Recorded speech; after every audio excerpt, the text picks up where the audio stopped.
নমস্কার বন্ধুরা, কেমন আছেন সবাই? Welcome back to my family kitchen. আবারও একটা নতুন ভিডিও নিয়ে আমি আপনাদের মাঝে হাজির হয়েছি। আজ আমি বানাবো গোল আলু দিয়ে আলুর পকোড়া। আলুর পকোড়া বানানোর জন্য আমি এখানে 3টি গোল আলু কেটে সিদ্ধ করে নিয়েছি। সিদ্ধ করা আলুগুলো আমি ভালো করে হাত দিয়ে ম্যাশ করে নিব। এভাবে ভালো করে হাত দিয়ে আলুগুলো ম্যাশ করে নিতে হবে।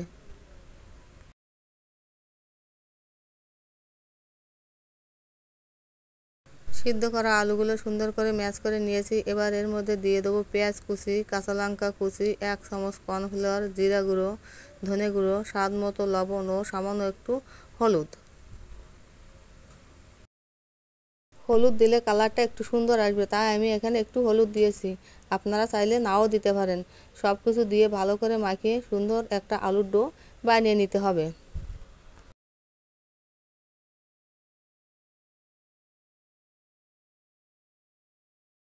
আমার আলুর ডো বানানো হয়ে গেছে। এবার আমি কড়াইতে তেল দিব।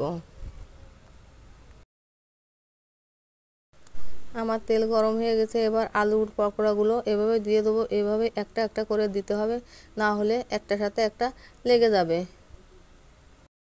এবার পকোড়াগুলো আমি এপিট ওপিট উল্টিয়ে লাল লাল করে পকোড়াগুলো ভালো করে ভেজে নেব।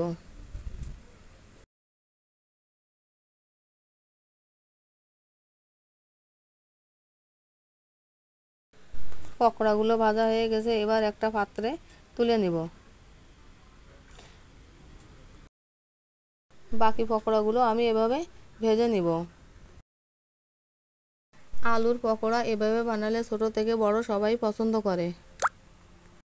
বন্ধুরা, আমার রেসিপি যদি আপনাদের ভালো লাগে তাহলে আমার চ্যানেলটি অবশ্যই সাবস্ক্রাইব, কমেন্ট ও লাইক করে পাশে থাকবেন প্লিজ। দেখুন বন্ধুরা, আমার বাকি পকোড়াগুলো হয়ে গেছে। কি সুন্দর মুচমুচে হয়েছে দেখতে। সস দিয়ে আলুর পকোড়া খেতে কিন্তু দারুণ লাগে। আবারও একটা নতুন ভিডিও নিয়ে আমি আপনাদের মাঝে হাজির হব। সেই পর্যন্ত সকলেই ভালো থাকবেন। ধন্যবাদ সকলকে।